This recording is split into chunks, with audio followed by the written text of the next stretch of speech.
Hey everybody, Jeff Tidwell here with another one of my tweet videos for you today.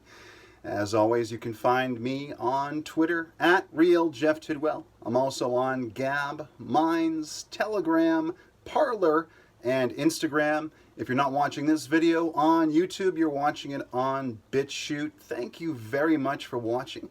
And if you enjoy the content, please do hit like and subscribe. And tap the little bell for notifications. If you don't enjoy the content, hit the downvote button. We believe in meritocracy on this channel, and that does help me with the algorithm.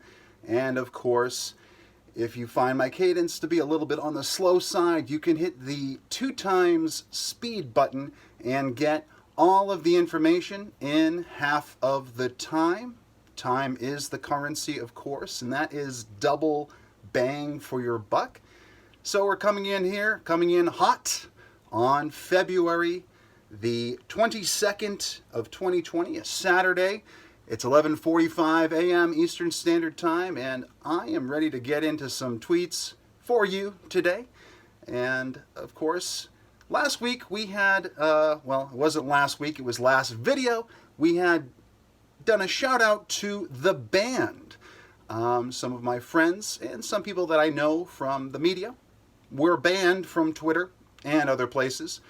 So I would like to give you a little update on the band. My good friend Fred is back on Twitter. Welcome back, Fred. Great to have you. Nice to see your tweets back in my feed. Katie Hopkins, the British pundit that was removed from Twitter temporarily for hateful conduct, is back. Welcome back, Katie. Unfortunately, Zero Hedge is not back on Twitter just yet. They were removed for misinformation, disinformation, however you'd like to arbitrarily characterize it, but they were not back yet. But I do have some good news. My good friend Poopy420 is back on YouTube and streaming content there. Welcome back, Poopy420, my good friend. This is indeed rather kosher. So that's a little shout out on the band. Hopefully the modern religion of censorship and the prophets and popes of said religion, modern religion, don't continue the blight that is censorship and removing voices, silencing dialogue, and so forth. But I will not hold my breath. So, earlier in the week I did solicit Twitter once again for some Twitter stories. Anything you might have, anecdotal stories of, well, censorship or things that might have happened on social media that caused drama of one sort or another. And I did have a friend reach out to me and slide into my DMs, and I'm going to share that with you right here, right now on Jeff Tidwell's channel. So, I was asking for Twitter stories, and Prince William slid into my DMs. He says, "Are you an Illuminati member?" And I responded, "I'm a guide master in Pillar 6B. You?" And so Prince William responded with his Illuminati organization card. And he says here, I don't want to dox him. We don't dox on this channel, but it's worth noting that he did provide some information for me to share. His name, Prince William. His occupation, Illuminati Master. His current city, USA. And then it says his sex is male. So he responded, I am Illuminati Master. This is my member ID card. And I gave him a fire emoji for that. I then responded, Beast, man. Pimpin'. And then I finally said, our pillar meets at Denny's. So, thank you very much, Prince William, for reaching out to me on Twitter. I am in the Illuminati, and hey, if you enjoy this content, please do share this video around and subscribe to the channel. I really appreciate it. So, without further ado, let's get into some of my tweets from the past. Today we are going back all the way to June 2019 to look at some of my tweets, break them down, analyze them, and get to the bottom of this little thing we call, well, the human condition as it pertains to social media and politics, philosophy, psychology, and satire. So, thank you very much for watching. Welcome, and I hope you enjoy. Okay, so let's start with this tweet here today. I was responding to William Shatner of Star Trek fame. I am watching Star Trek Picard on, I'm watching it on my computer. I believe it's on Amazon, but you can certainly look for Star Trek Picard, CBS All Access, and check the show out. It's a little different from the Next Generation, Deep Space Nine, Voyager, Enterprise, and even to a degree Discovery. It's a different thing, but they've done a pretty good job of it. But I was talking to William Shatner, and this is a totally different topic from that. I say, the idea that anybody, regardless of their immutable characteristics, such as gender, the idea that anybody is above criticism is nonsense. It's infantilizing to the person in question, suggesting that they are somehow exempt from the same treatment as any other person that had a controversial opinion. So, this deals with this concept that certain people, well, they can't be made fun of or disagreed with, or they can't be treated in the same way that others are treated due to some difference in their appearance or the characteristics they have. May they be mutable or immutable, however they may be, whatever group you may wish to arbitrarily place them into, they are exempt from being part of the fun. They are just simply not able to be part of this. If you're making fun of somebody, there are certain groups that people tend to think, well, you know, they have a disadvantage, for example. They have some reasoning as to why, well, they're exempt. It's not good to, they're just excluded, as it were. They're excluded. It's not very inclusive, it's very exclusive. And so I won't get into the context here because this is a good general point to make. One thing that happened this week, the other day there was a trend trending Snoopy. You may know Snoopy, the Charles Schulz comic strip, Peanuts, Snoopy, Charlie Brown. And the Snoopy account had put up a tweet of Charlie Brown and another character named Franklin. Now, Charlie Brown is a young white boy, and Franklin is a young black boy. And so Charlie Brown is looking at Franklin, and he says, you're one of the good ones. It's like a card, like a greeting card almost. You're one of the good ones. Now, of course, Twitter being Twitter, most people, many people, applied the race filter to this particular little greeting card or meme, and they then said that you're one of the good ones. What do you mean by that? Now, of course, I do say that the race filter, when you view every human interaction immediately through the lens of race, you are generating racism. And that's kind of what happened here. It was an innocent thing. The Snoopy account took that meme down because people were saying that it was racist, that Charlie Brown had been suggesting that you're one of the good black people. Now, again, this goes back to the idea that anybody might be above criticism. The reality is, it's dehumanizing to treat people differently based on their immutable characteristics. If they happen to be a certain sex or ethnic background, or if they happen to have a certain gender, and of course some people will argue with me that gender is, not immutable or it's mutable. There are people on different sides of every argument, including this one. But for the purposes of this discussion, I call gender an immutable characteristic.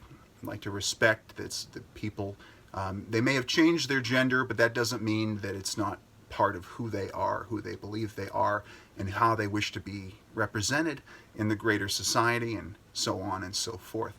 So when you have a situation where you're viewing people for their group, you're viewing them not for their character, not for the content of their character, their merits and their flaws, but you're looking at them for the groups they are a part of. May they be mutable or immutable. May it be an occupation, such as Illuminati master, or if it's something that they can't change, change, which is immutable. So I see people using these filters, and it's kind of foreign to me, because in my line of work, I work in financial services. I've worked at the same company for 10 years. There are people that are male, female, straight, gay, LGBTQAI+. There are white people, black people. There are people that come from East Asia. There are people that are there from Europe. There are others that may be, we do have a few people that are from the Middle East, as well as other parts of the world. We have Hispanics that work for our company. But the thing is, we never talk about our immutable characteristics. We don't view things, good or bad, by, for example, race, or gender. If somebody makes a mistake, we don't say, well, you're saying this, you made this mistake because you're white, or you're black, or you're male or female. We simply focus on what they've contributed.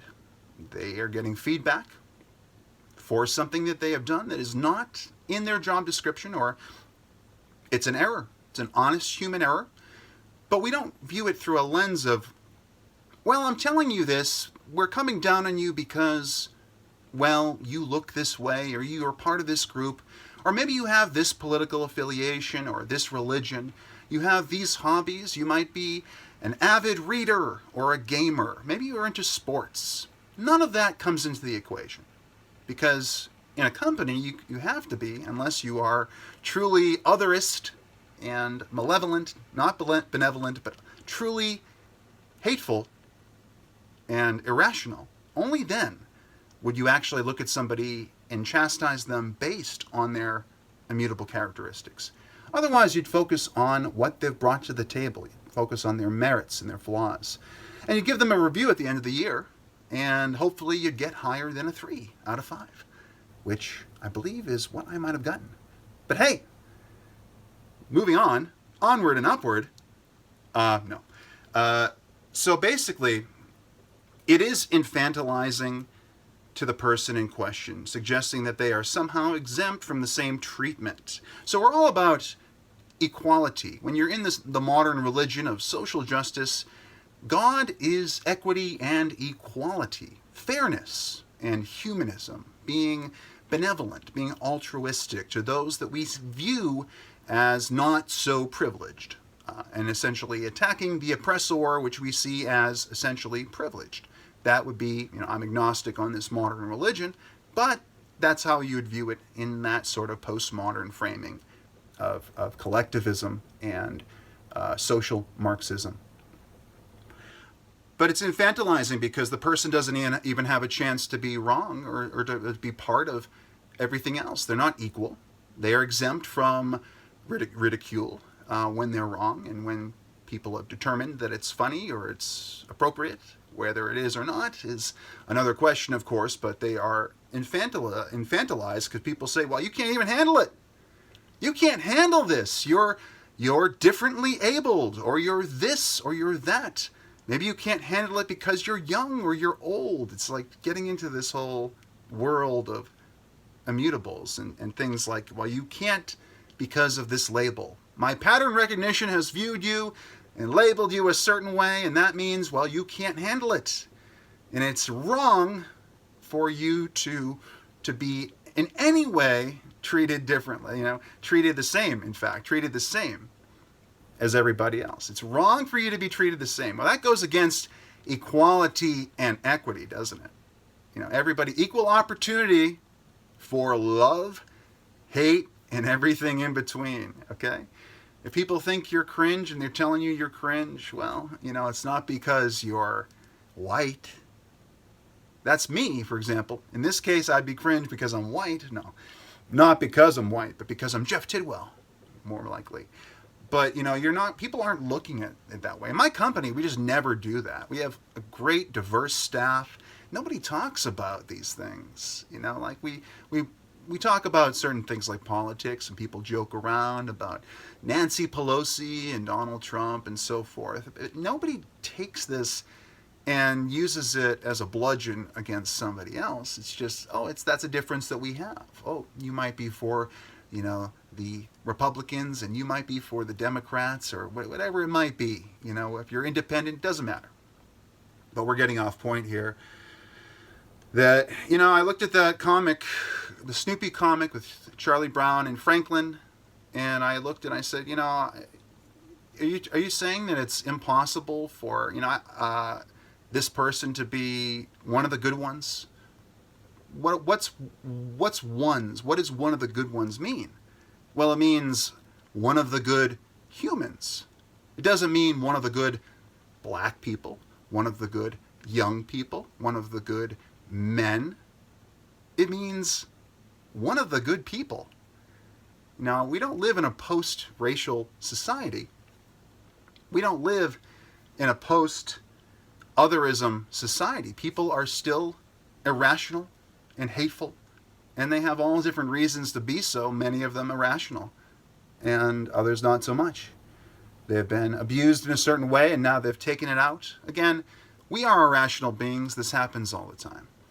But basically, when people start to look at you through a filter of things you can't change, that are just part of you, that's not equal or fair.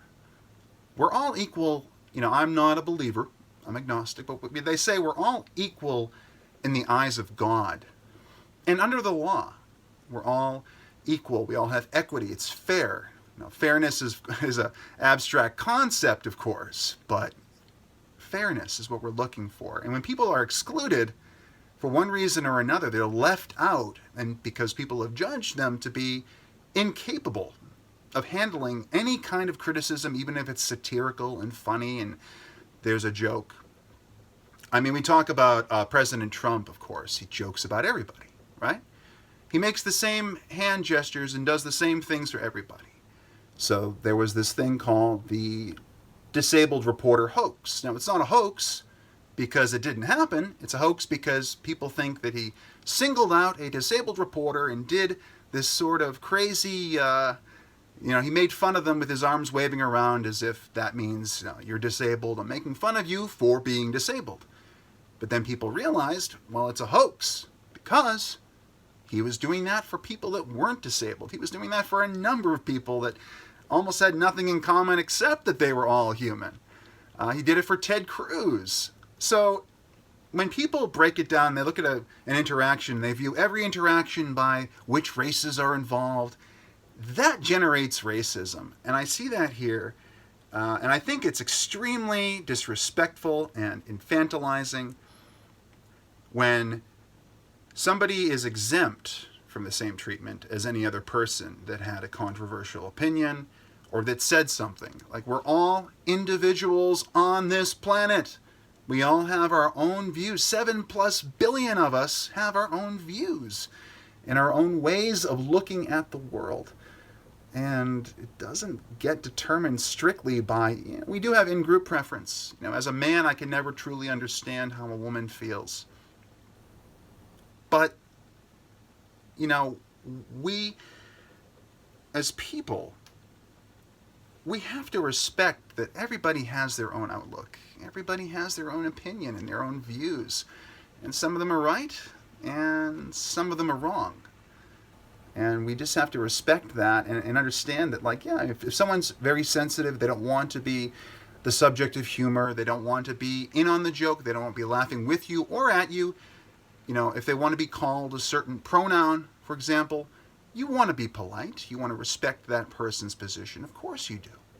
This isn't a blank check to be a rude son of a bitch. Of course not. but you want to make sure you're respecting people and letting them experience the full breadth of what everybody else is. Otherwise, they are excluded. They are different, and we all have our own unique features. Some of us are more abled than others. Some of us are more privileged in many ways than others. We've had a better start. We've had better lives. Some of us have had a lot of things happen that nobody else has seen. Nobody that will point to you and say, well, you're privileged. But they haven't seen your journey. They haven't seen your challenges. So there's a lot of things in this world where, you can't read minds. And it's easier to break things down into groups and go, well, you're in this group and thus, therefore, you're this.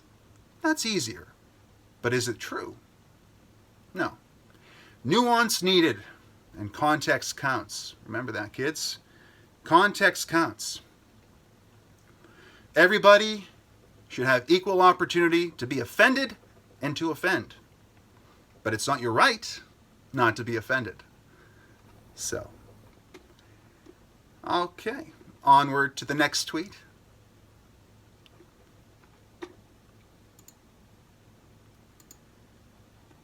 So here is a named tweet. It's called Dopamine Rush.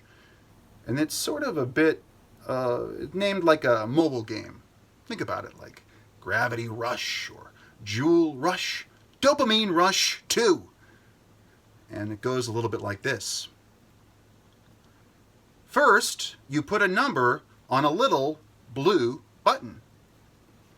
Second, you make it mean number of dopamine boosts. Third, you let everybody see that button. I see that button. Fourth, people press the button. Press the button. Pay attention. Pay attention. And fifth, get enough attention for boost mode. So, this is talking about the cycle many of us that are on social media and on the internet all day are thinking about. It's this process we're going through in which, well, there is this thing called smartphone addiction. And there's this thing called Twitter addiction, social media addiction, Facebook addiction, Reddit.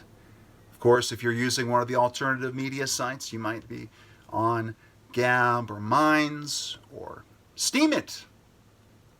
Is anybody on Steemit? Steemit!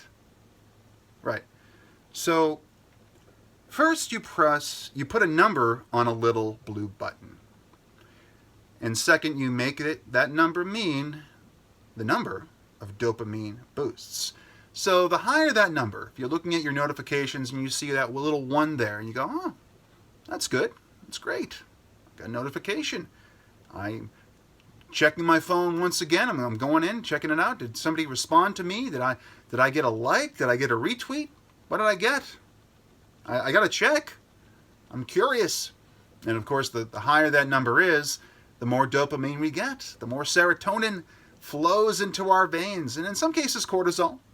If you put up a controversial tweet and you don't want people to, you're getting a lot of hate, well, maybe you love the negative energy and you can channel it into something positive, but some people can't.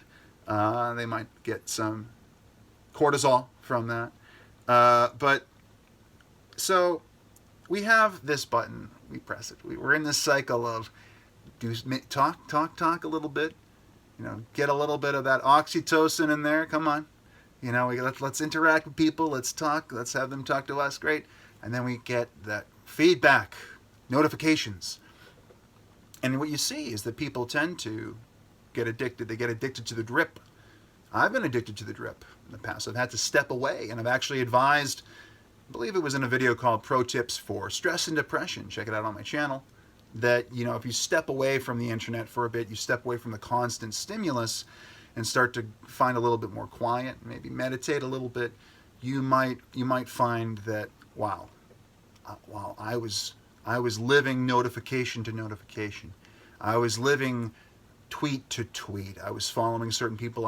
I'm living this life where if I don't get the same stimuli every single day, maybe I'm not going to be happy. And the reality is that's all extra. This is all entertainment. This is extra stuff that, you know, we learn to love, we learn to need, and then we feel withdrawals later on. So in the case of Twitter, third, they let everybody see that button. Everybody has the access to it. It's free. It's free to be on Twitter. It's free to be on Facebook and Reddit, all these things, and see all those inbox fill up and the notifications come in and everything else. And it's just, you get this little boost, these little boosts of good feelings. Dopamine rush, just the little bits, and a little bit here, a little bit there. You put your phone down for 5 minutes, you pick it up, and there it is. It's all there. It's all in there, folks. All this happiness, you know. You enter the door. I have a door as my front page. You enter the door of the internet environment, and you collect the good feelings that we get together. So people do press that button. That's the fourth thing. They press that button. They press it, and we press it a lot. And then we pay attention. Pay attention. Got you there. And what that means is that we're paying attention. We're paying attention. We're paying the currency of social media and of these interactions. Our time. I sometimes call it time watch. You can check out my tweet, time watching, for more on that, and there will be a future video. But we pay our time. I say that time is the currency, of course. And we give attention. We pay attention to other people. And we pay attention to what they're saying. They pay attention to us. It's a attention and time watch. These are the currency we have now. You're not paying for the right to view somebody's tweets or to view somebody's Facebook posts or their YouTube videos even. You're not viewing this, we don't even monetize the channel. You don't see ads or anything. You're just spending your time on it.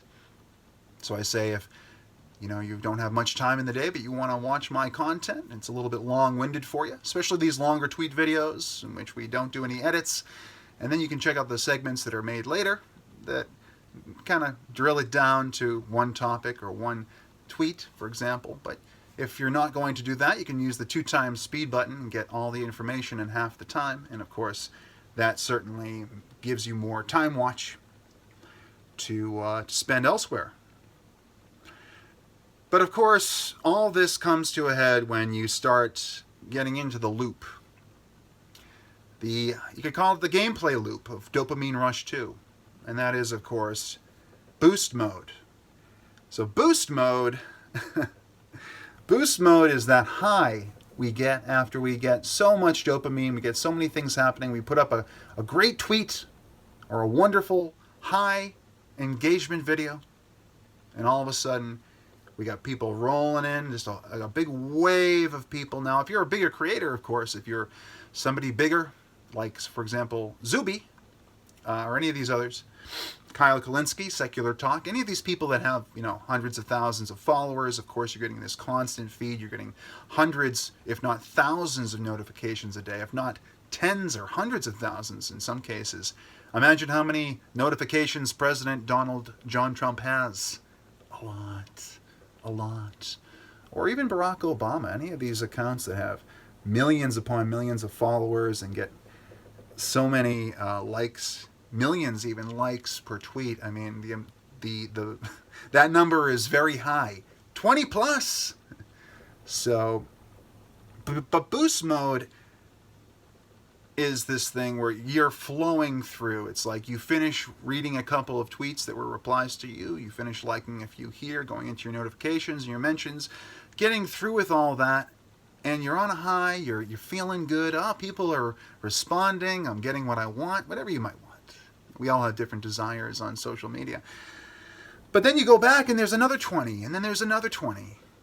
And then you're just on this attention high. You've gotten, people are interested, you're being stimulated, and the dopamine and the serotonin just keep on flowing, flowing, flowing, and of course this creates an addiction.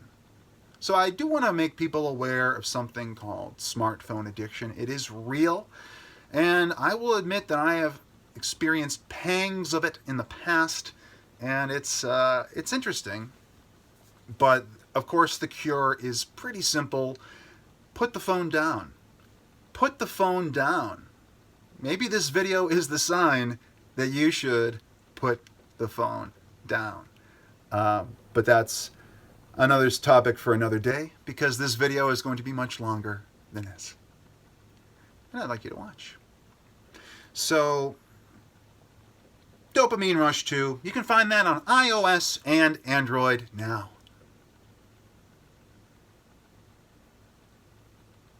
So, continuing with our content for today, onward and upward. I think it's time for today's sponsor, which is Bubbly. Bubbly Pineapple Sparkling Water. That's right. With Bubbly, the fun bubbles to the top. Try a sip.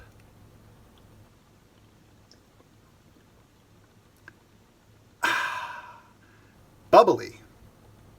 Get drunk on Bubbly.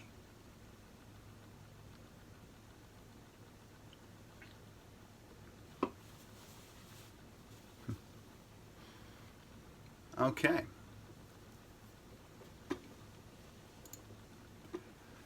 So here is another pair of tweets on something called Culture of Nice and related areas.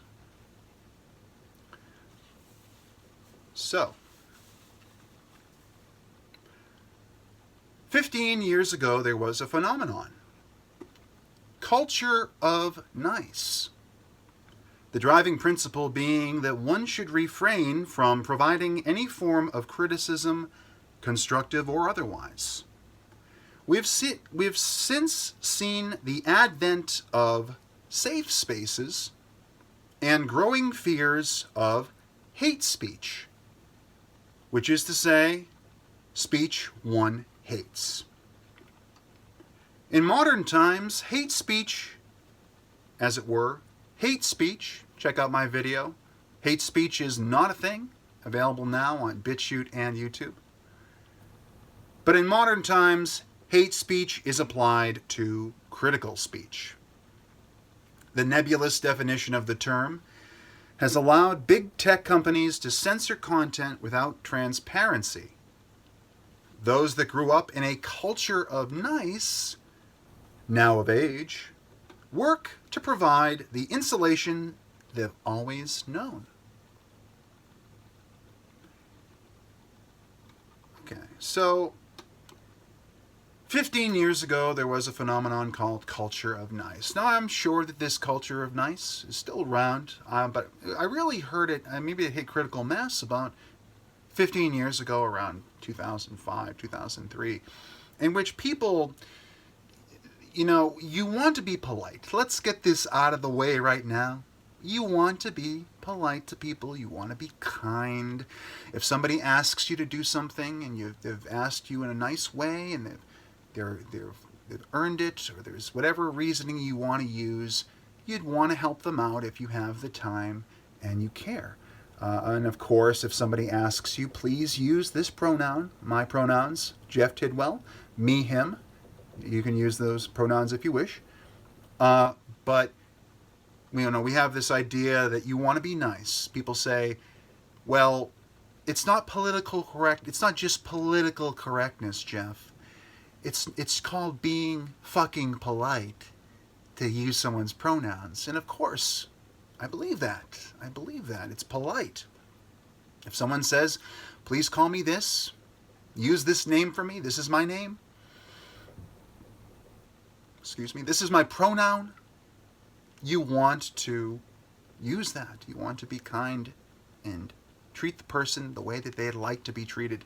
And of course, treat your neighbor as you would like to be treated. I think a very special man or woman said that one day, but You'll have to leave me a comment below with who said that. Treat your neighbor as you treat thyself.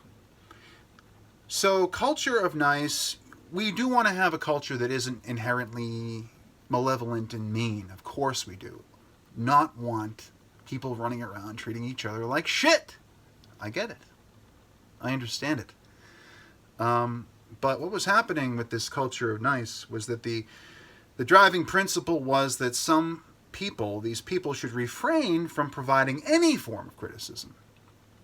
Any form of criticism, constructive or otherwise. So going back to the first tweet that we discussed today, saying that certain people should be exempt from humor, from jokes, they should be exempt from, being disagreed with. They should be exempt from all this stuff. And I said that was very dehumanizing, debasing, and infantilizing, and it's true, it is.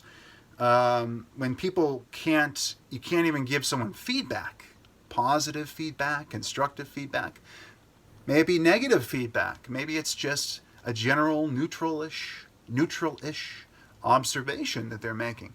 But this idea that, you have to be nice, I got to be careful, and you have to ask the question, why?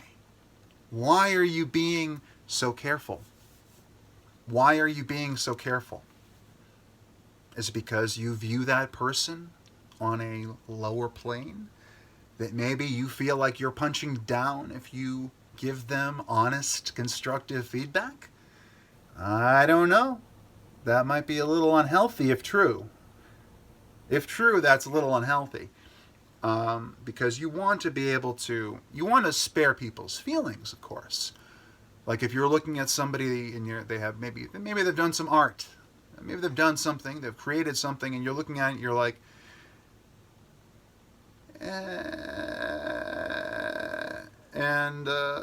yeah, this is good.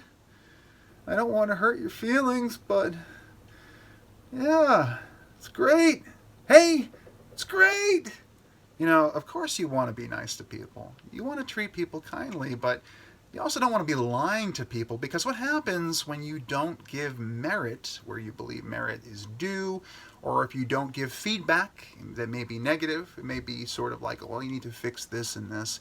I say give, of course, accolades before criticisms, talk about the positives, and then cover the negatives afterward. I think that's more productive. But if you're completely shielding people, keeping them in this culture of nice, in which you're not telling them the truth, you're not giving them a chance to improve or succeed, you're just kind of limiting them to the box that you have set out and said, I'm not going to give you the feedback. I'm just going to let you keep on going and keep on making what I see as mistakes, and hey, maybe it'll work out. Hey, again, I'm not judging. You make the choice. We all make the choice. We believe in individual agency on this channel. You could have a plethora of reasons, many of which that may be unbeknownst to me and others, as to why you're operating. Mind reading is impossible, of course, and I can't determine why people do things. And neither can you.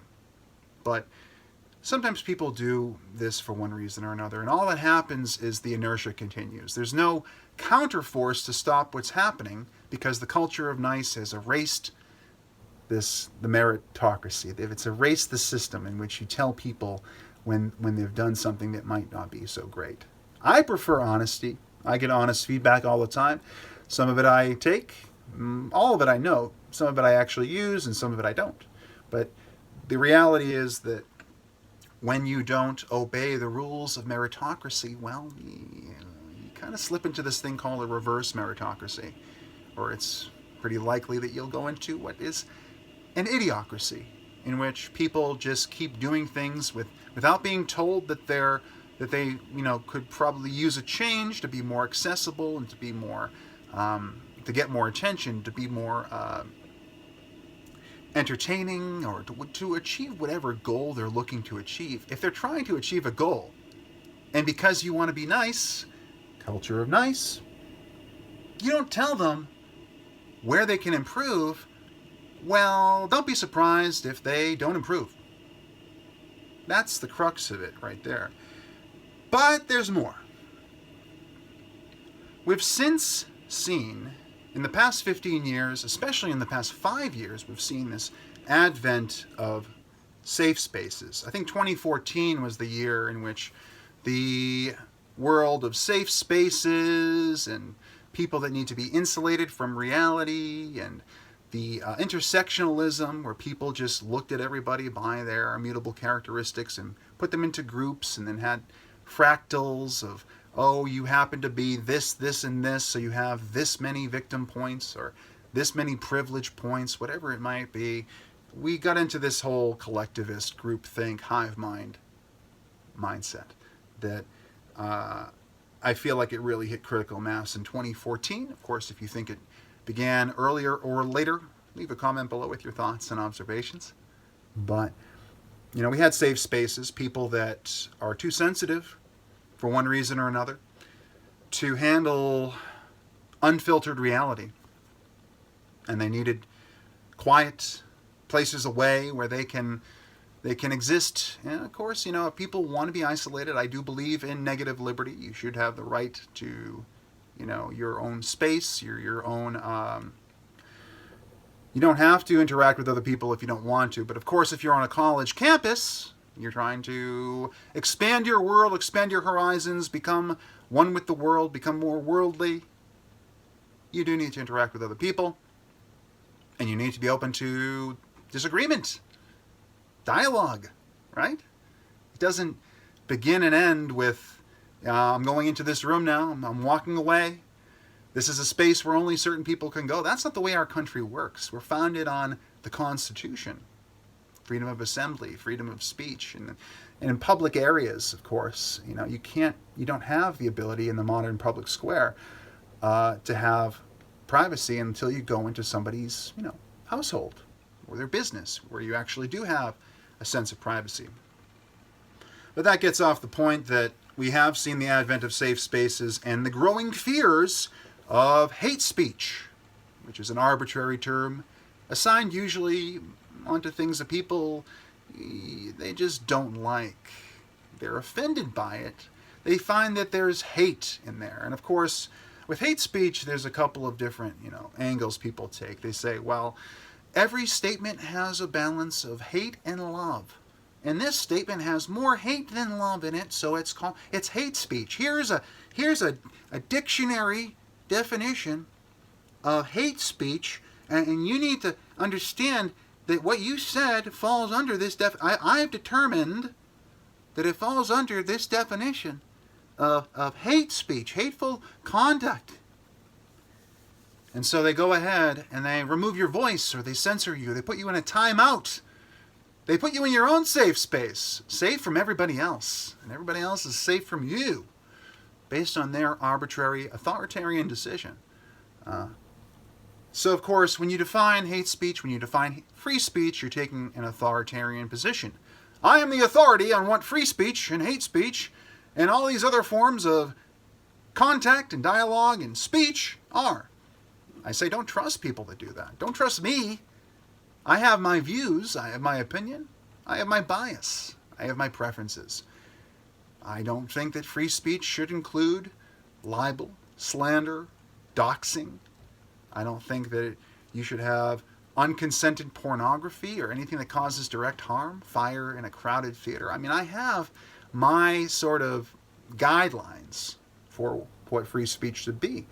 But generally, I fall on the side of free speech absolutism, and I go ahead and I say, look, you know, we should default to the absolute free speech, but then look at certain cases where you have, you know, incitements of violence, and you say, well, maybe this is more harmful to society than allowing them to speak, because all they're doing is saying, hey, why don't you go out and kill people? Huh? That doesn't fall into the sort of kosher, as it were, free speech that I have come to love. Free speech wins, folks. Of course, if someone says something that is misinformation or disinformation, free speech wins, because you go ahead and you say the truth, or you say something that undermines their argument or gives another side. Somebody else comes in, and soon enough, the good ideas float to the top. They float to the top, and that's my belief. You don't want to remove the voices that are wrong. You want to teach them. You want to talk to them. You want to interact and find out, well, maybe they're not so wrong, they're just misled. Or maybe I'm misled. Maybe I'm the one that's wrong. Maybe I'm listening to them, they're not misled, I'm misled. Happens all the time. And then we do the scientific method. We take both sides. You listen to both sides or all sides, whatever, however many sides there may be. And you come to a higher truth. Using the scientific method, you do A/B tests, and you get there. But we have this fear of hate speech, and that's why Katie Hopkins was censored, deplatformed temporarily from Twitter. And I looked at what she said, and I didn't believe that it was hate speech. But again, it's in the eye of the observer, in the eye of the beholder. It's subjective, and so it's difficult to create a law around something that is highly subjective. So I continue here. In modern times, hate speech is applied to critical speech. So again, people are looking at it, again, they're using the lens of immutable characteristics, of race, of sex, of gender, of sexual orientation, gay, straight, lesbian, LGBTQAI+. They're doing all these different, they're looking at you by your ethnicity and where you're from and all this stuff. And they're saying, well, you're being critical. We're calling it hate speech because the people involved were this race and this race and this race and this gender and this sex. It's hate speech.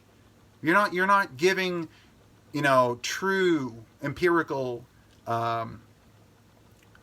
veracity, rational truth, observable, objective as objective gets, truth. You're doing this based on somebody's body type, or you're doing it based on how they look or who they are. And so we get all these claims of hate speech when somebody's just being simply critical. The nebulous definition of the term has allowed big tech companies to censor content without transparency. So you have a TOS, terms of service, in which you have hateful conduct is outlawed. It's ruled against. You can't do it. And so who makes the decision as to what's hateful? People will report, they'll brigade, they'll team up and do things. Brigading, of course, is people just pigpiling and teaming up on account, mass reporting, pressing that button. Again, not the blue button, but another button that's less savory. And they go ahead, and then the big tech company doesn't have to tell you why. Fred wasn't told why he was deplatformed. Poopy 420, my good friend, was not told why. It's always just hateful conduct. Hey, scrub your entire channel, your entire YouTube channel, for all the content that doesn't fit our newly updated TOS. I know you have 325 videos, many of them well over 10 minutes in length, but hey, you got to remove all the content that's no longer allowed under our current TOS. It was okay before. No, we're not going to give you any tools or tell you what's wrong with each video. You got to do it yourself. You got to spend the time and attention to do all this. And frankly, a lot of people are just giving up. A lot of people are quitting content creation over this. They're quitting Twitter. They're quitting YouTube. They're quitting everything because this is what they want. I don't mean to ascribe motive, but I think this is what Google wants. Yeah. Because if you're constantly prioritizing these premium, moneyed creators, these corporate creators, verified, the ones that have blue checks and that they're the truth tellers, they're the fact checkers. They are verified prophets of the modern religion of institutions, state, media, academia, academic elites deciding what is right and what is wrong, and then laws, rules, terms of service being crafted to match the dogmatic rhetoric of academics and the intelligentsia. That's what's happening, folks. You're seeing it every day. I put up a video about the modern religion that is known as global warming. You get a Wikipedia article right below it talking about, climate change, the modern religion, that is global warming. Of course, I do have a video out. Global Warming is a Modern Religion, featuring Bernie Sanders. Check that out on my channel for my further thoughts on climate change and how we can solve it. I am agnostic on the modern religion of global warming, but we do have some concerns, and we do desire a less polluted world with clean air, clean water, and cleaner energy that is more sustainable. So certainly check that out. Spoiler alert, Mark Schneider will know. Hey Mark, if you're watching, how's it going? Sub Schneider on Twitter. Check him out. Mark is an expert and an advocate for Generation 3 and Generation 4 nuclear power, which is the best way of defeating climate change. So definitely check him out. He does Periscope sometimes. And you can actually ask him questions about the process. I have personally learned a lot, and I have much more to learn. So thank you, Mark. But certainly, you have people that they want Wikipedia articles, authoritative sources. They want to determine, Google News wants to determine who is and isn't credible based on, you start to see the seams that a lot of it's political over time. But, search it for yourself. I'm not going to tell you, I'm not going to say that my view is the view. I like to see as many sides as possible. You'll have to observe it for yourself, gather that empirical evidence, and go forth from there.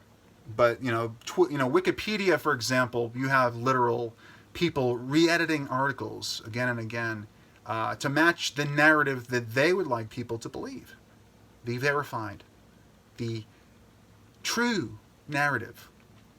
Of course, they're rewriting history. They're rewriting the past. You have people that reframe the past. For example, the 1619 Project from the New York Times. God bless African Americans, those that that have family that were slaves back in the day. I do want history to be told, but of course, again, reframing everything through this race filter as we're trying to move away from racism. We're trying to move away from a racial society where everything is determined by people were only segregated 60 or 70 years ago, if not 50. The civil rights era was only 50 years ago, and many things weren't even solved by that. In fact, some things were made even worse. But the fact is that they do want to reframe and rewrite history and make it match the institutional racism, systemic racism narrative that, of course, underlines the modern religion of social justice. Without these narratives in place that hold people down, that make them into victims, and they were victims, there are victims, but I'm saying that victim mentality holds people in that status and holds people in that state. And I want to lift them up. I want to lift people up. If you don't have much money, if you're not very privileged, it doesn't matter who you are. It doesn't matter what race, color, creed, gender, sex, occupation, whatever it might be. I think we should have uplifting, optimistic content out there. Not just constantly say, 100 years ago, 200 years ago, your Irish ancestors were indentured servants. I don't need to hear that every day. I'm looking out the window. I don't see any indentured servants. It's because I don't live in Africa. But again, onward and upward with the rest of this content. I'm not being very nice, you might have noticed, as we discussed the culture of nice. But I'm being true, and I think it's better to tell hard truths and give tough love than to keep people in the dark. Those that grew up in a culture of nice work for these companies. They now are of age, and they are determining how our culture is culturally engineered. Google is doing it with their searches. Twitter is doing it with their algorithm. All these companies have algorithms, and they always say, it's not the algorithm that's changing things. It's the advertisers. They don't want the advertisers don't want to be seen on your video, and yet they're seen anyway. So there's no way, without transparency, you have to guess, was it a computer or was it a person? And if it was a person, it's somebody that probably spent a little bit too much time in a safe space. And were told too many times that they were funny and that they were, good at what they do, when they really could have used some constructive feedback to really push them forward and get them across the finish line.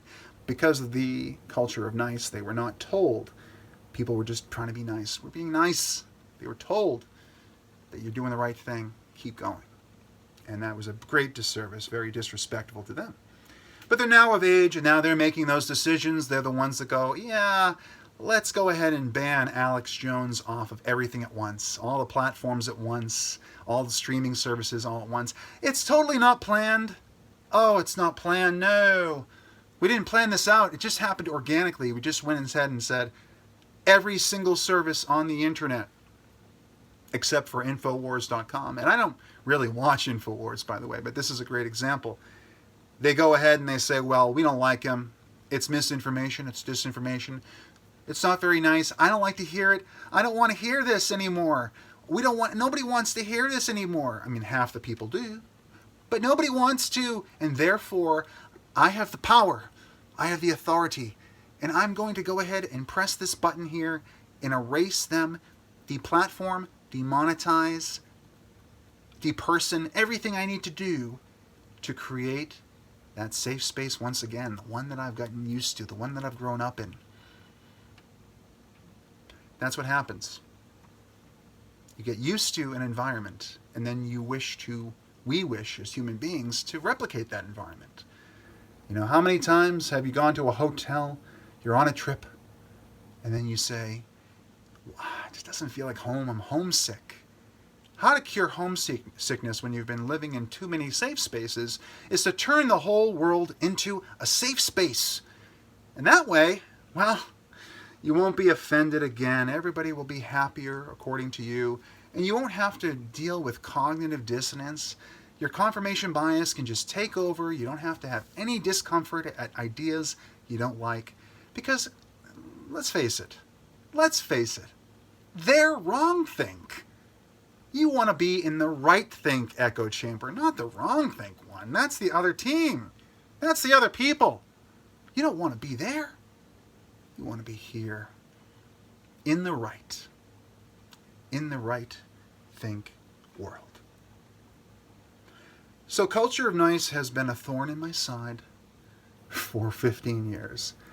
I hadn't heard the term in a while, so I brought this up back in June of 2019. Because I was seeing that, hate speech and safe spaces are just the next, extrapolation, the next evolution in culture of nice. Be nice to people. If they ask you to call them a certain name or a certain pronoun, use it. But let's not try to flip over meritocracy and not give credit where it's due. I actually was listening to, I saw a tweet from Hassan Piker of the Young Turks. And he said, meritocracy is a lie. Meritocracy is a lie. And so I didn't give him any kudos. Meritocracy is a lie. Why would I give anybody any kudos? That would be lying.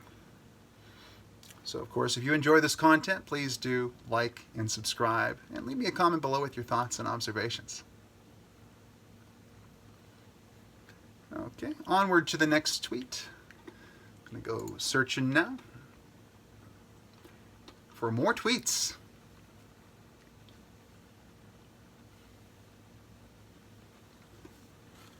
Speaking of pronouns, the correct pronoun for NPCs is they, them.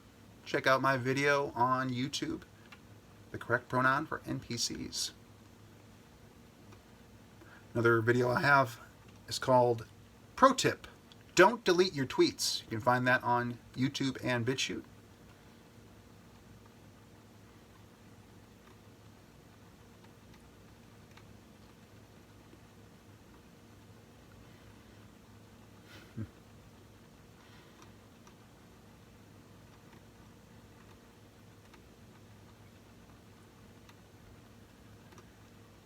Tweets.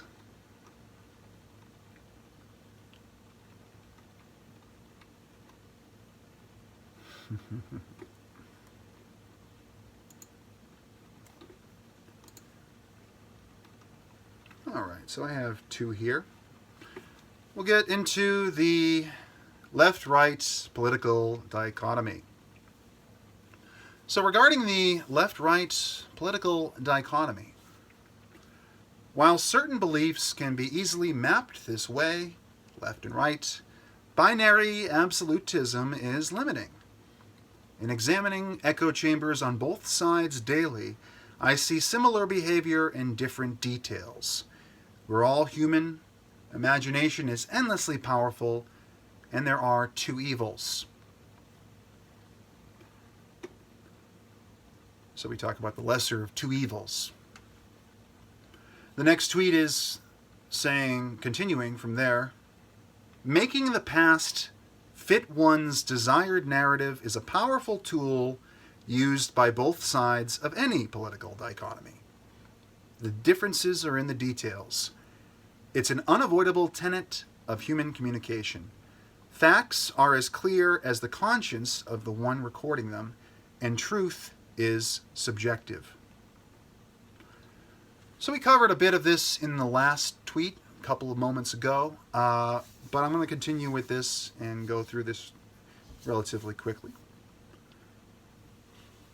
So while certain beliefs can be easily mapped left and right, you're on the left or you're on the right, binary absolutism is limiting. So we have in this country the Democrats and the Republicans. Now they're really a lot closer. The Overton window of acceptable dialogue is actually a lot smaller than people think. Now we have people like Bernie Sanders that 4 or 5 years ago expanded that window to include more of that sort of, socialist, Marxist, communistic theory. Now again, we're talking about, we have embraced a mixed model in this country of the United States of America. A mixed model meaning that there's some capitalism, some socialism, and other economic systems all baked in together like one big fruitcake. So, it's not like you're going, if Bernie Sanders became the president, suddenly you go to socialism. That's not how it works. That's not how it works. When Donald Trump became the president, capitalism got better, but you don't go all the way capitalism. There's plenty of socialism in the government, the lobbyists. Crony capitalism is in many ways essentially socialism. When you're spreading the money out and giving it, you're taking government contracts and people are essentially you're turning companies into government workers, into government contracted subsidiaries of the government. Essentially that is close to that, socialism, government controls all industry concept. Socialism, people talk about the definition of socialism so often because it's very associated with the left, because on the flawed political compass you have left economics and you have right economics. Left economics tend to be more socialistic or communistic, and right economics are like unfettered capitalism. Now either extreme, unfettered capitalism or unfettered socialism, no good. Binary absolutism is limiting. And we really know, from watching this channel, you may know, the truth lies between the two sides. Which one's better? So I believe that we should have a social safety net of some kind, because people don't, I believe in Social Security. I believe in Medicare. Medicare for all, I think, is a bit of a stretch. It's a stretch because, frankly, I believe in cutting the costs more than increasing taxes. I'd rather, people always say they have this fear of, well, if we remove people from entitlement programs, if we remove food stamps, well, that means you're killing those people. You're doing bad things. You're destroying people that are taken off of Social Security. And I say Social Security is not supposed to be the end-all, be-all of your ongoing passive income or your income. It's supposed to be supplemental. You're supposed to save some of that money. You're supposed to have a retirement plan, other sources. If you're living solely off the government dole, that's something that I think a lot of people in this country especially, and in other countries, libertarians especially, they don't like that. They've been fighting against this sort of government coercion, like the government's a nanny state, you're a ward of the government. If you're disabled, I understand. My mother gets disability checks. I cash them. I handle her disability stuff. I get it.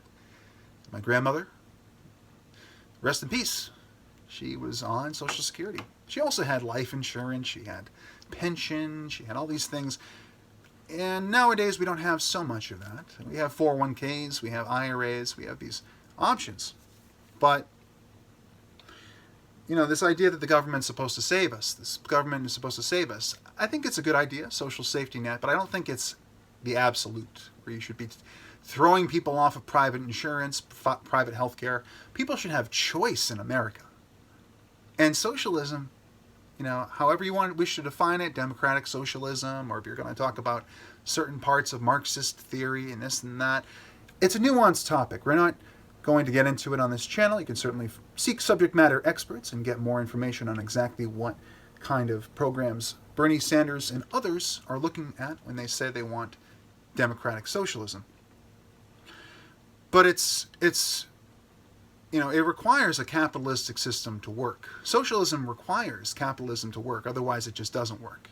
And you end up with all the people that were killed. You'll have that argument. It's not a great one, but not a great argument. But people, hundreds of millions of people, or 100 million people have died due to socialism or communism. That's what people are talking about. That, when you don't have this growth that happens through capitalism, it just eats itself. It's inward looking. Top down, you need to have bottom up economy. Expansion, like a big web just getting bigger and bigger. That's what it's supposed to be. So I don't like to get into, people will say like, well, you're a libertarian, you don't like, I'm not a complete libertarian either, but they'll make this argument to libertarians. They'll say, well, you want to get rid of socialism, but what about roads? What about fire departments and police departments? And I think that minarchists have a pretty good philosophy in my mind, because they just want to keep order. They want to have a government that keeps order. Military, police, fire. They want there to be taxes. I'm not saying minarchists do, but if you're pragmatic, you might say we need to have taxes to pay for these things that everybody uses, these public utilities, these public roads, these public things. Of course, you pay into the state takes care of that. And if it all worked in an ideal world, a rational world, not the human perception world that is irrational, where we make mistakes, we do things based on emotion sometimes that we shouldn't. Ultimately, I do think it works pretty well to have a little bit of socialism, some capitalism, and let it work as a mixed model. So, left and right, people are often talking about the economic part. And then, of course, I think it's truly a false dichotomy, though, when you talk about social issues. Because the right has been redefined over the years. The left has been redefined. And generally speaking, people will go, well, social issues. And it's true. The majority of people that are against abortion are on the right. And the majority of the people that are for abortion rights, which I am, I'm pro-abortion. I'm pro-choice, but it's less sophistry to say pro-abortion. They're mostly on the left.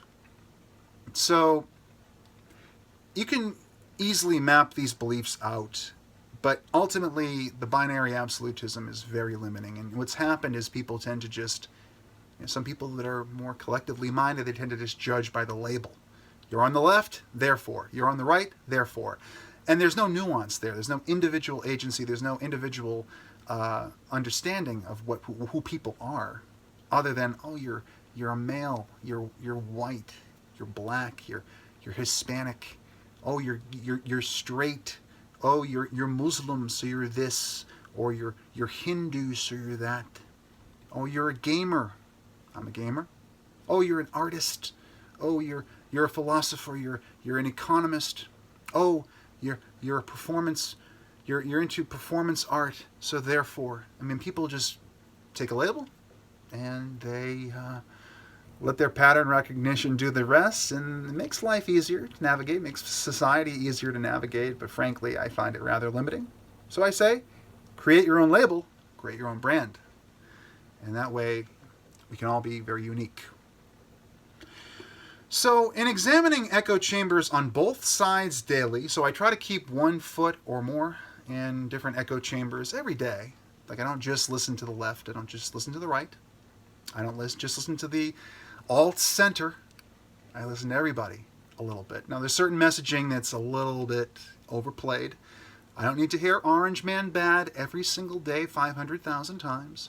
I also don't need to hear about how Barack Obama, who I voted for twice, is the Antichrist, or Bill Clinton, as my parents told me many years ago. I don't need that in my life. The negativity and the counterintuitive nature of that messaging, where you take somebody that, half the country voted for, and then say, Orange Man bad. Everything he does is bad. He's a malevolent force that is destroying the world. I mean, no one's perfect. But there is a level of derangement I haven't seen ever before. And going into 2020, I think it's kind of fading a little bit. But I haven't seen things like this since they said that Obama was born in Kenya and all this other stuff. Where's the birth certificate? And then people will say, well, you support Trump. You support Trump, and Trump was looking for the birth certificate. I think Hillary Clinton was the one that initially had a photo of Barack Obama in African attire. Thank you very much. This is politics, folks. It's a post-truth realm. Don't expect things to make sense all the time. Don't expect hypocrisy to go away. So I do see similar behavior on both the right and the left. Try to avoid it as much as possible, but sometimes it's fun to get involved. And it's just the details that are different. Instead of being against capitalism and against having a border wall on the left, wanting the true open borders, we actually have open borders right now and people can come and go. Closed borders is what North Korea has. But they have like open borders. They want open borders. They want to have illegal immigrants coming in. I believe it, because they're trying to be altruistic. But then on the right, it's the exact opposite, and it goes back and forth, all these issues, every wedge issue, it's pretty much everything gets divided. Climate change, the left is all about climate doom, and the right's like, we'll figure it out. We'll figure it out. We'll make the fracking process cleaner. We'll develop Generation 4 nuclear, and thank God both sides are getting on board with nuclear energy. Because don't be afraid by the propaganda piece that is Chernobyl. It's a good thing. It's cleaner, it's safer, it's powerful. And Generation 4, nuclear energy, the nuclear waste can be used for fuel, and Generation 4 never melts down. So people are always scared. It's small, it's modular, but it doesn't melt down. People are always scared that you're going to have like a giant Chernobyl-like accident. And with Generation 4 and Generation 3 nuclear, it doesn't happen. In fact, it uses this nuclear waste for fuel as well, so it's extra efficient with about a 90% yield. Right now in this country, we are still using about 30% coal for our power. So, I think the right sees that. It just doesn't go alarmist over it. And that's why I say it's a bit of a modern religion. And you see that day to day. So ultimately, at the end of the day, we are all human. Imagination is endlessly powerful. And there's always two evils. We have two evils. One on the right, one on the left. Or one on the left, I should say, to keep the to keep the frame correct. They're on the left, and they're on the right. And then, of course, now we're seeing this thing on the in the Democratic race with Bernie Sanders and Mini Mike. You have this idea, some people are saying, the lesser of two evils. There's no candidate I like. Democrats are stuck. There's no candidate I like all the way, so I have to choose between the lesser of two evils. I can either get the relatively unelectable socialist or the completely uncharismatic billionaire to save us from Orange Man. It's got to be tough, guys. It's got to be tough. But imagination is endlessly powerful. I think I need to reiterate that because we always go to the worst case scenario when we're talking about those. We tend to go to the worst case scenario when we're talking about those that we have a negative outlook on. Like, we don't know the full details, so we fill in the gaps with our imagination. And we go ahead and we just, I don't know, I'm just going to assume the worst. That's human nature. We do that all the time. And it's kind of a survivalistic protective mechanism. It's not necessarily a bad thing. But it's still not accurate to reality.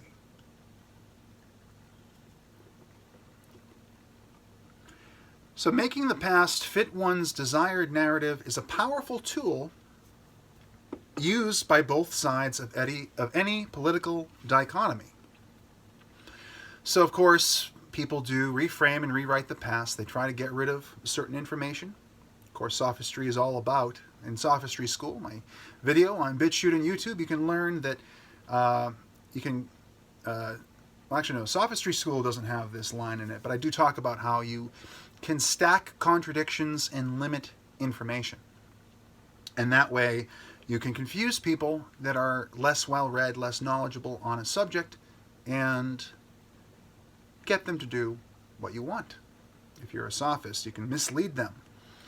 Making the past fit one's desired narrative, you'd have to remove information. You'd have to make sure that certain people are discredited. Sometimes you'll actually see hundreds of years later, oh, Gandhi was a misogynist.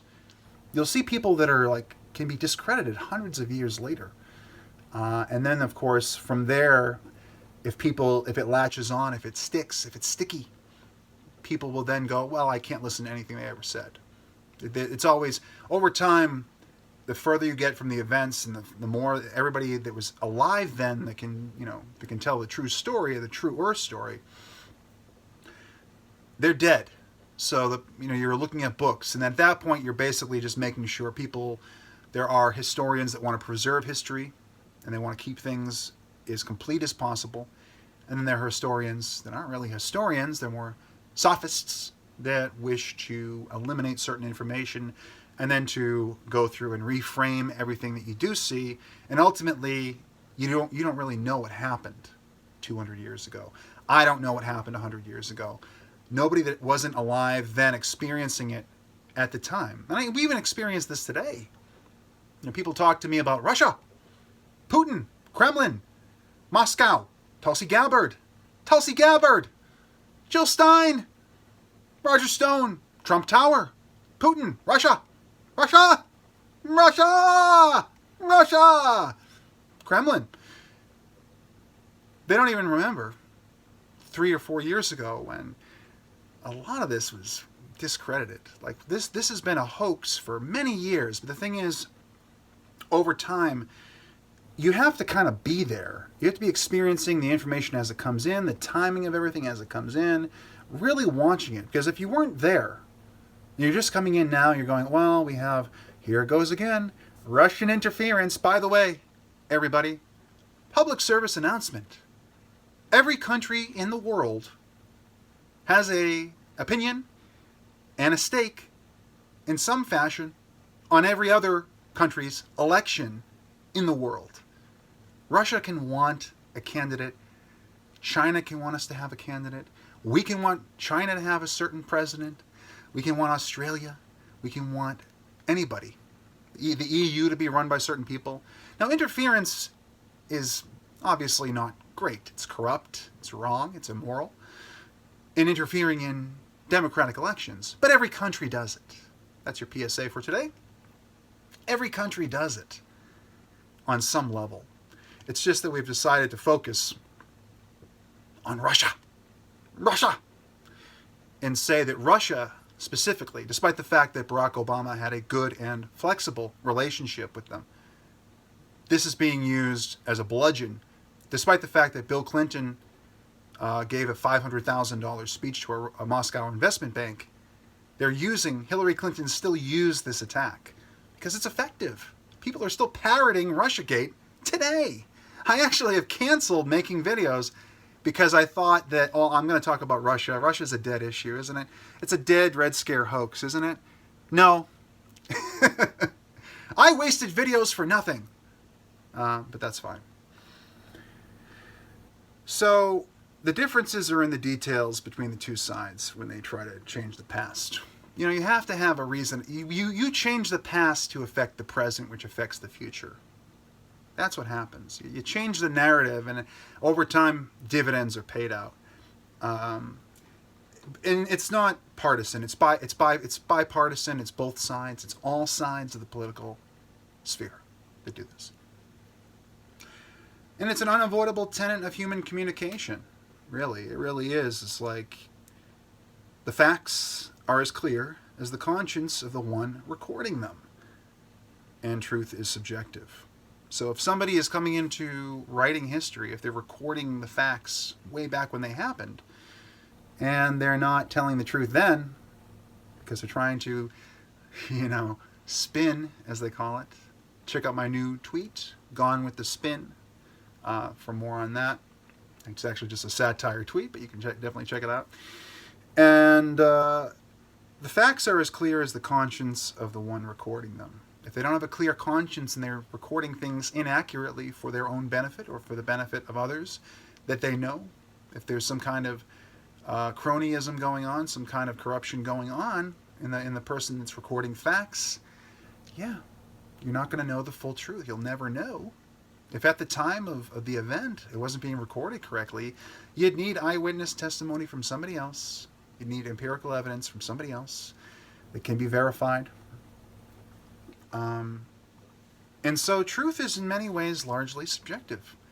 Not in a hard sense. I do talk about this in my new video, The Truth About Post-Truth. Truth is largely subjective. There are some hard scientific truths that we cannot escape that are true, that are verified, that have veracity, and they hold merit. But in many ways, things that happen in history, we don't really know the truth. We just go by what is written. If the person writing the history books had a poor conscience, you're going to have a poor journal of what really happened. So, there's that. So, 2 more tweets for you today.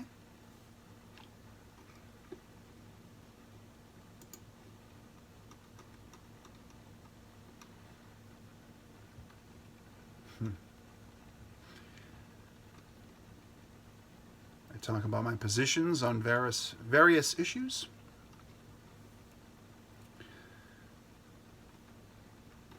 I'm going to skip over that tweet.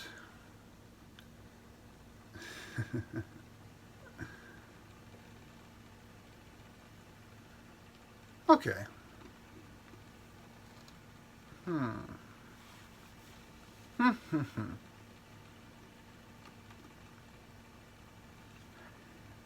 Okay, here's a fun tweet.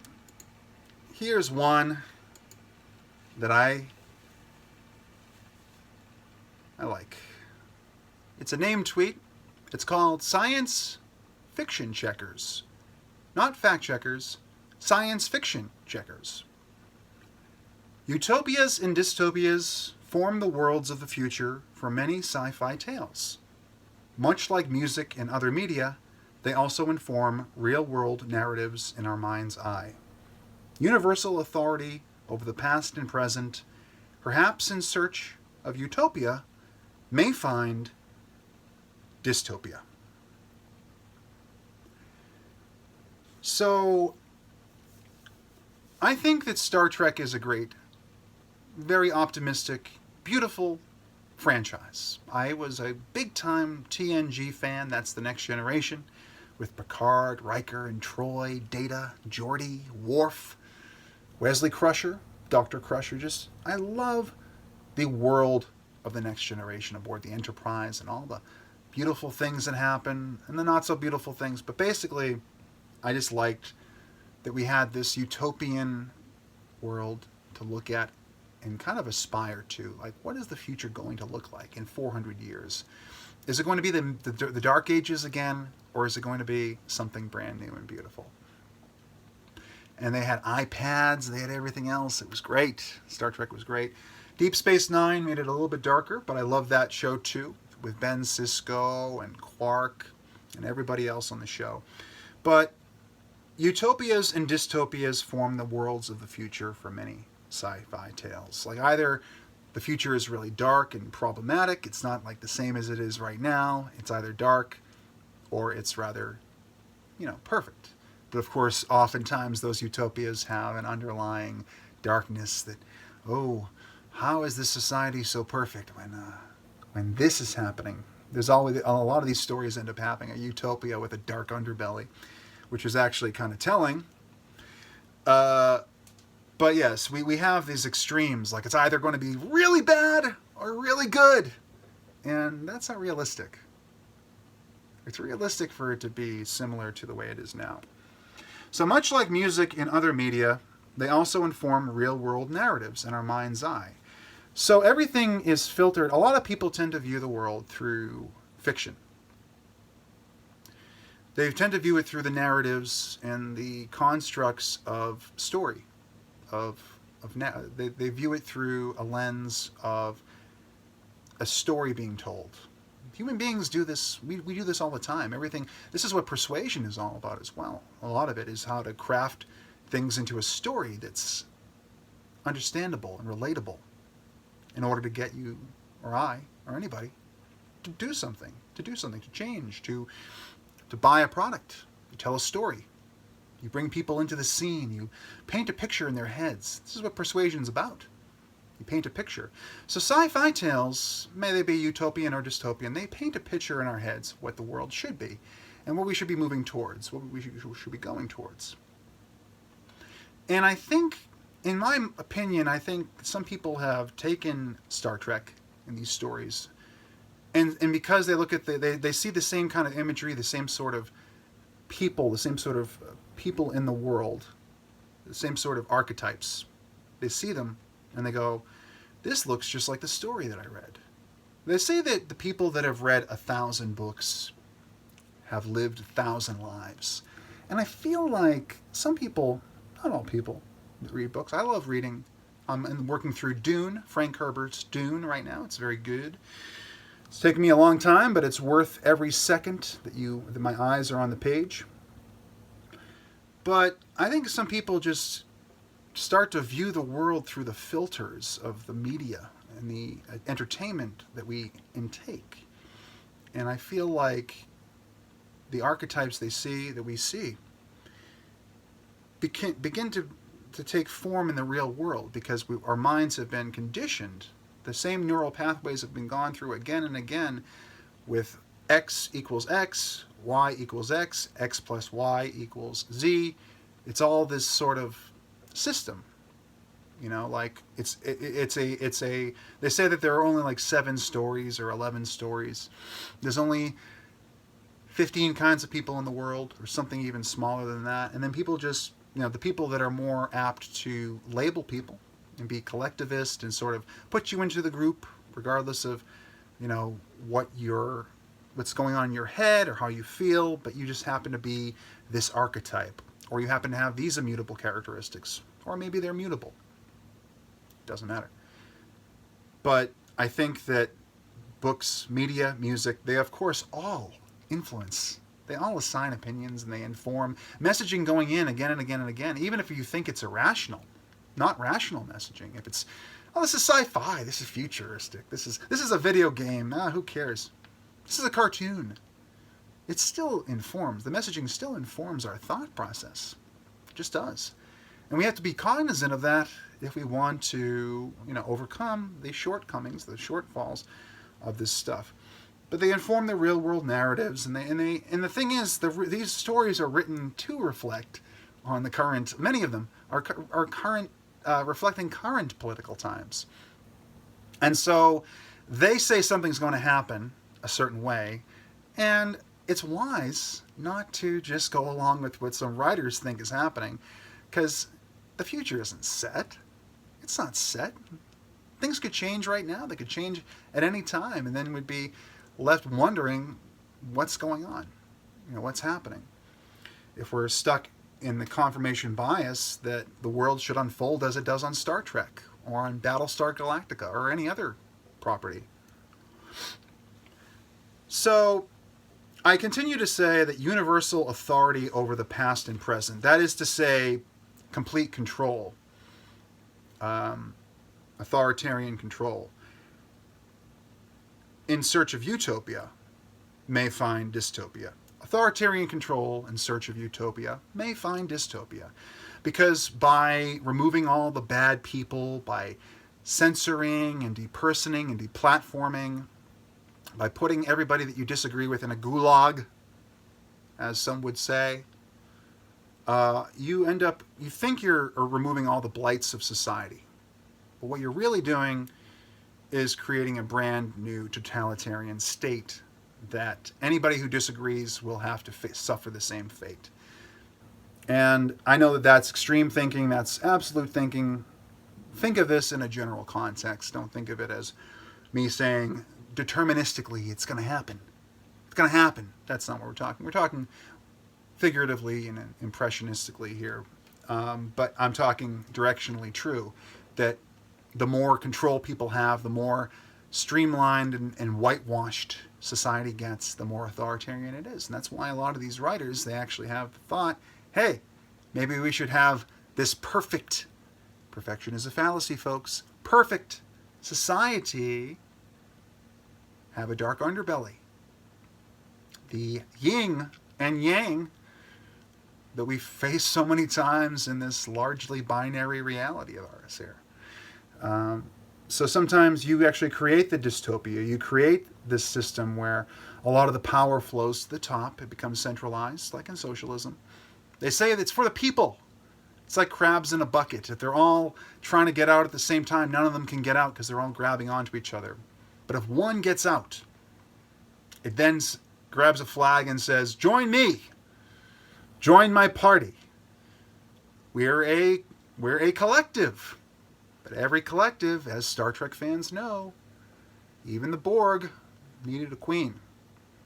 There's always a leader that rises to the top. And then you have an authority figure to appeal to. And that's when you go to sophistry school.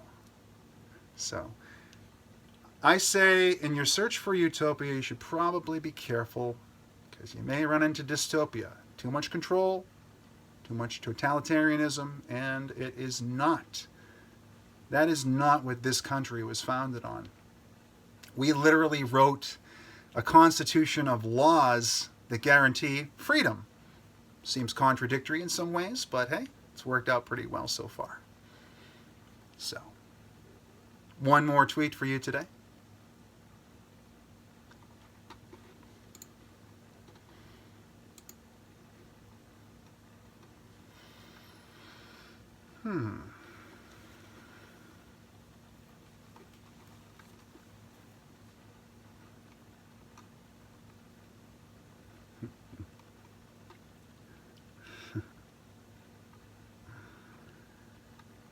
Oh me, oh my.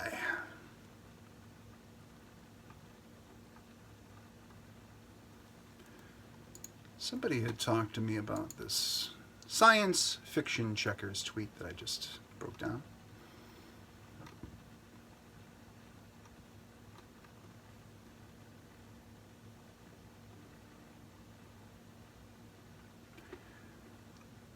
Before we continue to my next tweet today, and my final tweet for the day, I will say two things here. Continuing on science fiction checkers. So when this video is later edited into a segment for science fiction checkers, I will be editing that entire space out, and we'll just do a slide edit, a slide transition right into this. But you get to see warts and all. If you're watching this video, thank you to my hour-and-a-half crowd, my 90-minute crowd. You guys are troopers. I really appreciate it. Thank you so much for watching.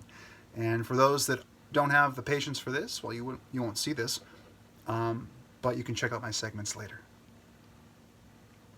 So, but continuing on science fiction checkers, my friend Leo said, this is Leo speaking, I'd guess that extreme future scenarios are often favored by writers since they provide a set of problems or bring an interesting backdrop. Though yes, a society controlling all citizens results in a lack of improvement through critique, causing corruption to flourish, rather dystopian. I respond to Leo, we can only go for so long without purpose, without contrast, before cravings begin.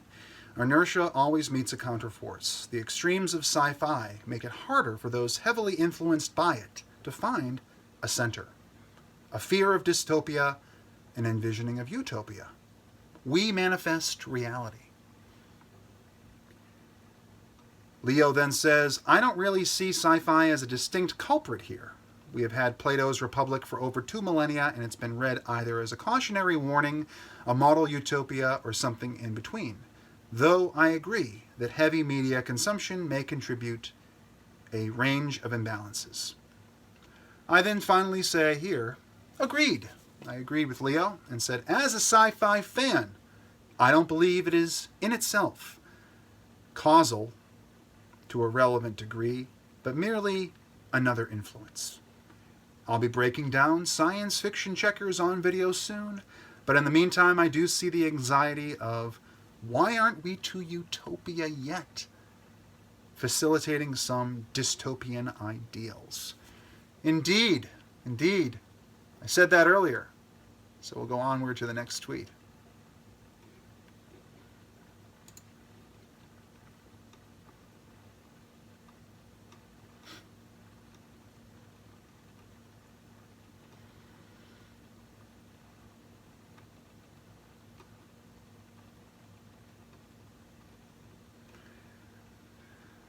So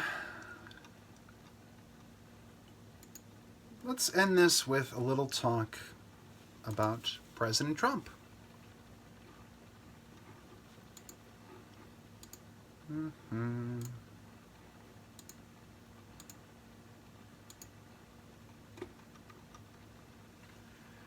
So here's something about President Trump and how he promotes things.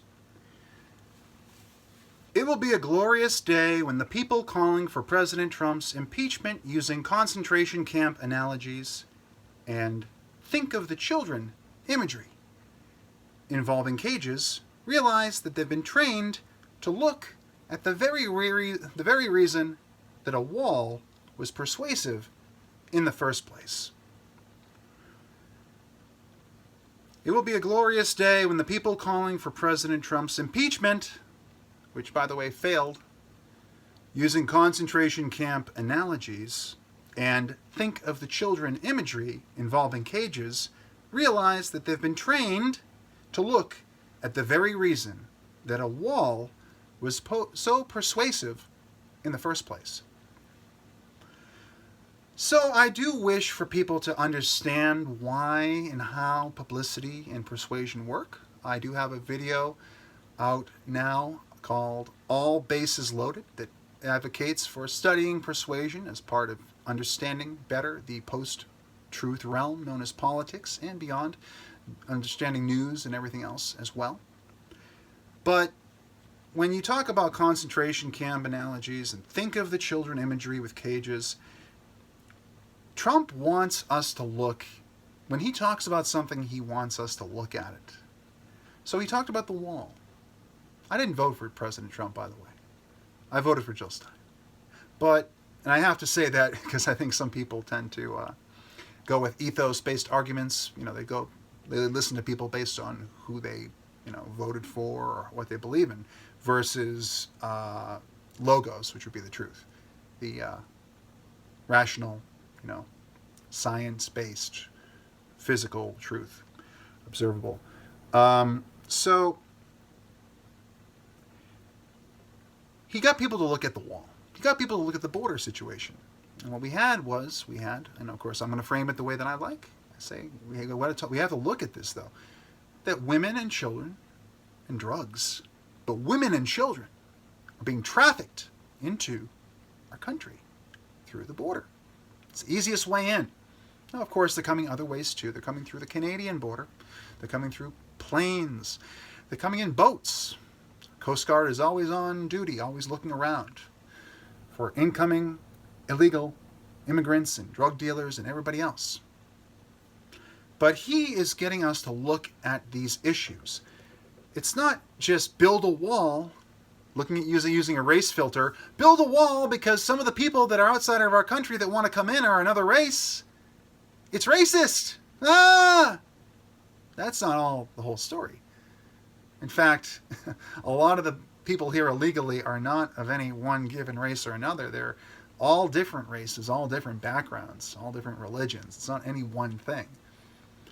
So he gets us to look at the situation.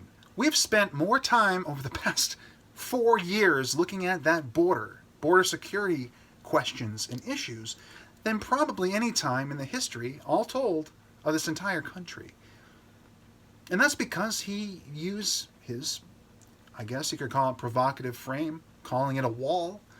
Yeah, it's more of a fence, but the wall. It just created an image in our heads of what we needed. We needed to have better border security. Look at the border between Portugal and Spain. It's like a gauntlet. It's incredible. And meanwhile, we had 100,000 people crossing our border illegally, getting raped, getting killed, and undermining the people that are already here, the citizens that have paid taxes, that have paid blood, sweat, and tears into this country. But people were coming over and they were getting hurt.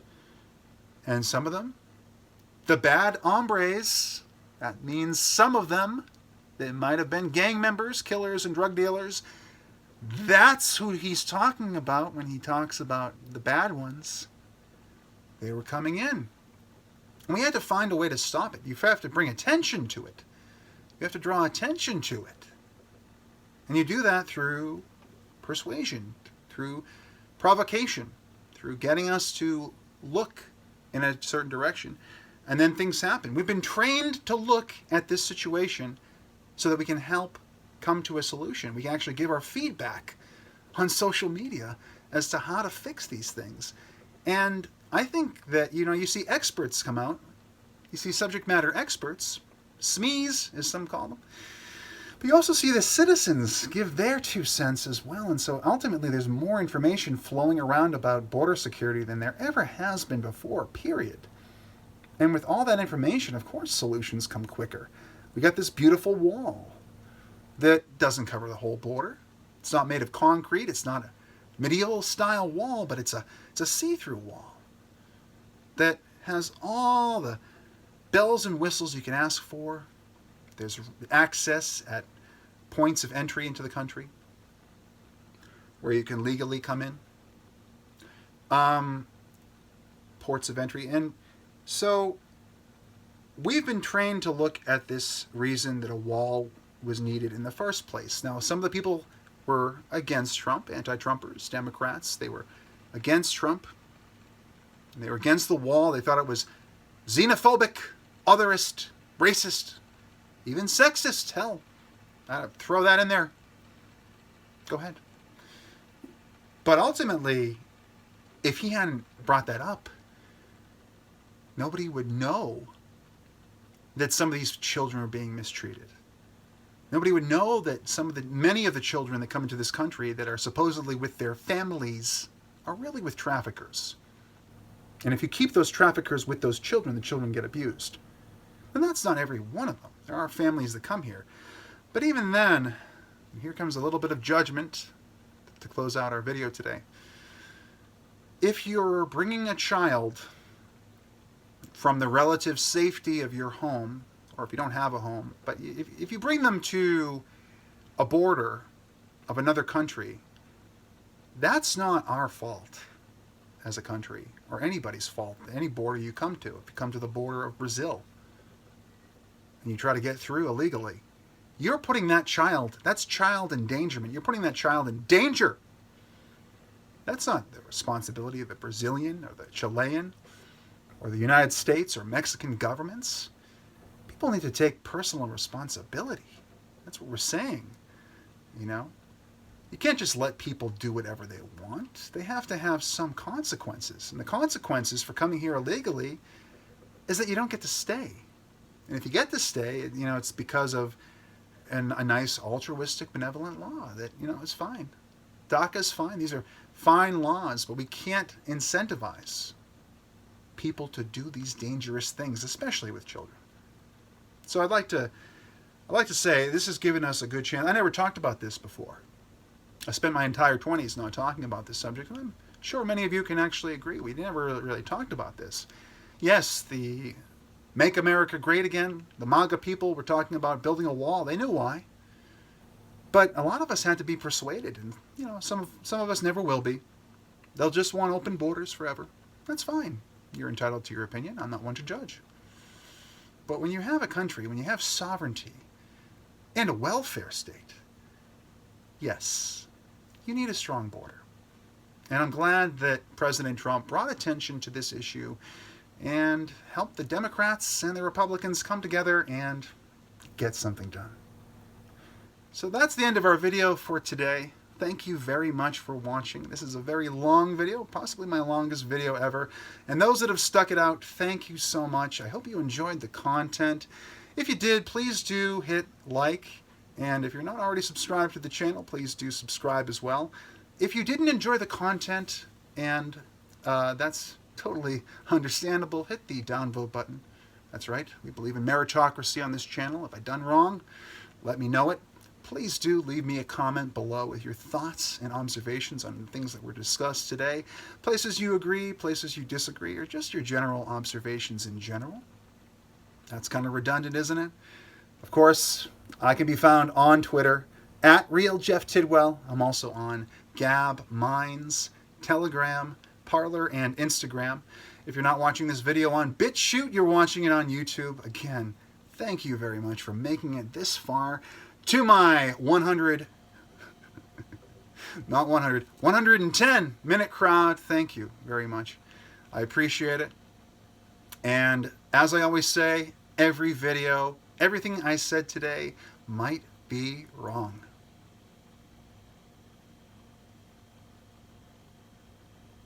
Or everything I said today might be right.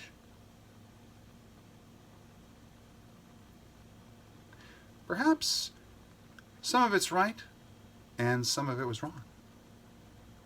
So once again, I appreciate your viewership, and I will see you all next time.